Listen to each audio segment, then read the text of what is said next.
Alright y'all, welcome back to the channel and to some more turkey patterning, and today we've got a rather interesting combination to try out. It's a little bit more of an old school choke that we haven't tested here recently on the channel, or at least not in quite some time, and technically we've never tested this particular variant of these shells either, somehow or another. So I figured we'll bring them out here and see what they can do, since this combo might work out rather well, or it could just be not quite enough choke for what these shells are going to need. We'll see what happens either way. But first, for the shells we've got today, I brought out some more of the Remington Nitro Turkey loads, but these ones are the 12 gauge, 3 inch, 1 7/8 ounce payload of lead 5s at about 12-10 feet per second. We've tested our fair share of Nitro Turkey shells, but somehow or another, we have never tested any 3 inch versions. We've done 2 3/4 and 3 1/2. We've done 3 inch version of the Remington Premier Turkeys, but not the Nitros. Overall though, the Nitro Turkeys tend to show that they are a pretty cheap shell. They're usually always good enough to do the job out to 40, but they're rarely ever better than even something like the Winchester Super X is. But we don't know what's exactly going to happen yet until we try these 3 inch versions. Maybe this is the magical combination, so we'll see what we can get from them. But for the setup we're running today, I brought out my Remington 870 Special Purpose. It's got a 26 inch barrel on it, but for the choke, we've got this old school guy. Now, when I say old school, this is probably mid 2000s or so, which technically is like 20 years ago now, but you really don't see these like ever, at least not nowadays, that's for sure. Maybe they were more popular back then than they are now, but this is a Colonial Arms RCTK2 choke. It's a 675 constriction, so not overly tight, but for what it is, it has shown us some very nice patterns in the past. I believe Colonial Arms is now rebranded to something else. If they are, I'll pop it up over here on the screen, but I believe last time I checked, at least a year or two ago, these chokes are still being produced, and I think they were pretty affordable too, like 35 bucks or something like that if I'm remembering correctly. So we'll see what it does. I haven't brought it out and tested it in quite some time, and I don't know if I've ever run a Nitro Turkey of any kind through it, so we'll see how it performs, especially with it being a 675 constriction. Before today's test, we're running everything the same as usual. I've got the turkey target set up at 40 yards and the chrono to get our velocity, so let's get you guys a view of that target and see what these Remington 3 inch Nitro Turkey 5s can actually do. Are they going to give us a pretty good baseline to work off of, at least starting with this Colonial 675? I have no idea just yet. Might not be enough choke for what these cheaper shells want to actually condense them down, but we don't know until we try it. So let's take our shot and see what we get.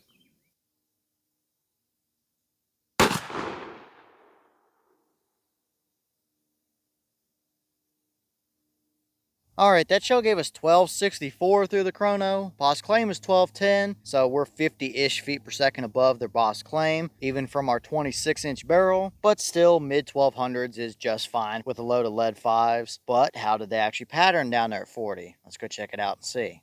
Okay, so now we're down here at our 40-yard paper, and I would say we see a decently average pattern overall, just initially looking at it anyway. Do we have a dead bird? Yes, indeed we do. There are kind of 2.5 through the brain there, and another 1 or 2 in the spine. So yes, that bird is absolutely dead, and it looks like we may have favored just a slight little bit to the left. I've never shot that particular choke out of that 870, so I didn't know exactly where it was going to impact. It may favor a touch one way or the other. Either way though, it didn't really matter too much because we see a much more broad pattern than anything else. And I think this is a perfect example on when we need a little more choke constriction. You can see we tried to start condensing our spread down, but it's just not quite all the way there just yet. This is definitely an adequate turkey hunting pattern that would do the job to 40, but if you're somebody that likes to shoot birds at 25, 30 yards or so, which to be fair is where most turkeys are shot at, that's going to give you a little more breathing room to work with as well at those closer ranges, so it may not be a bad thing. That's definitely capable to 40 with this shell, but we're definitely not over constricting or over condensing anything just yet. As for our core area,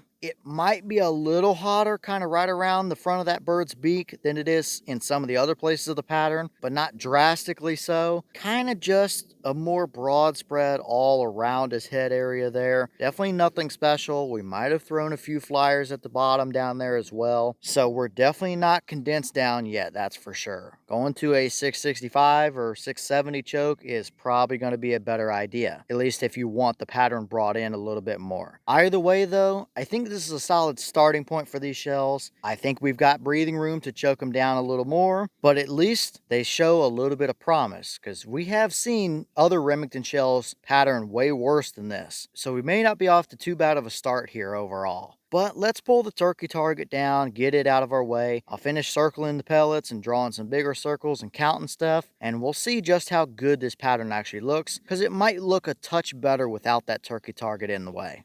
Okay, now the turkey target's out of our way, we've got our circles drawn and pellets counted, and yep, this pattern still kind of remains about like I thought it would. It is perfectly about average. It's absolutely capable. It didn't necessarily light the board up, but it's perfectly adequate for a 40-yard turkey combo. I don't know that I would push it too much farther than that, maybe 45 or so, before it starts getting a little bit too broad, but it is absolutely 40-yard capable. Within our 10-inch circle, we have 80 pellets, pretty nice even spread there, maybe a little thin over there towards the right edge of it, but still plenty good enough of a core. Outside of that, with our 20-inch leeway circle, we have an additional 115 pellets, still keeping that pretty even spread. Might have a little thin area down here to the bottom right and another one up here to the top left, but nothing major overall there either. And obviously we have a good amount of pellets outside of that 20-inch ring as well, but they're not necessarily just blown all over the place either. I think going to a little more choke constriction, we can probably bring in those edges a little bit, at least pick up a good number of these outer pellets within the 20-inch ring, and maybe squeeze a few more down there into that 10-inch as well. So this is a good starting point if nothing else. It's probably not the best pattern we can get from these shells, but I would say that 675 Colonial did just fine with them. It's nothing special to write home about necessarily, but that's going to kill turkeys any day of the week for you. If we were to put a Super X load through that same combo, it would probably be pretty similar to this, maybe a touch tighter around the edges, but overall, this did not do too bad. If that's what I had or was able to run, I would absolutely run it out to 40 yards and be perfectly fine with it. So we've still got more room to work with these shells for sure. We can hopefully condense them down a little more than that, but this is definitely usable. It is far from the worst we've seen from a Nitro Turkey shell, that's for sure.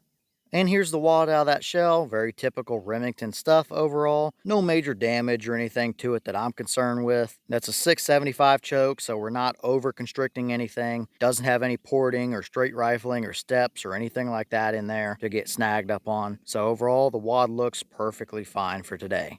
Alright y'all, well, what did you think about that performance right there? It's perfectly fine overall. It's not the best pattern we've ever seen for a cheaper, more budget-oriented lead load, but it's certainly not the worst either. Turkey is not going to make it through that pattern within 40 yards, that's for sure. It's 40-yard capable, but it also keeps a pretty decently even spread as well, so you could hunt closer ranges and have a little more breathing room to work with, which might not be a bad thing. I know there's a bunch of people that wouldn't mind hunting that pattern at all. It may not have lit the board up necessarily. It's no TSS load, and it's probably not going to be Longbeard XR capable either for those really super nasty tight patterns, but that doesn't mean that it's not perfectly adequate, which I think is what we saw here. If there was probably a pretty basic middle of the road performance for a turkey shell, that's probably it. It's simply going to work, and that's about it. Nothing fancy or special about it. It would just do the job. But leave all your thoughts down below. Is that about what you expected to see? Were you a little surprised one way or the other? Is that a combo or a pattern you would ever hunt with? Or would you prefer to have your spread a little bit tighter than that? Or is that about what you're looking for? Have you ever tested any of these 3-inch Nitro Turkey loads? And if so, what kind of results have you been getting from them? Is that comparable? Or have you ran them through tighter chokes and gotten better patterns out of them than that? And what other combos do you want to see us run those shells through? Or what other shells do you want to see us put through that old Colonial choke? Let me know all that down below, because I still think we've got a little more wiggle room we can work with these shells and hopefully dial them in that little bit more. But with that being said, I've got some more testing to get done for you guys, so I'm going to get back to it. As always, we have the channel Instagram as well as the mailbox where you can send stuff if you'd like. All the information will be in the description if you're interested in it, but I'm going to get back to it, so I'll see y'all in the next one.